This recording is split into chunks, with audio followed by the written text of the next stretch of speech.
Hello everyone, in this video how to outline column in Google Sheets. Let's begin.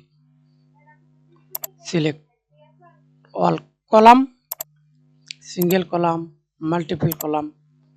Example, use single column first of all, then go to border option, use border and use selected column. Select column, border, outline and cells outline style, increase, dash line, dotted line, double,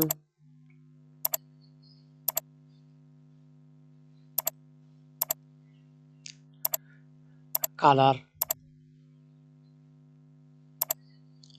That's it.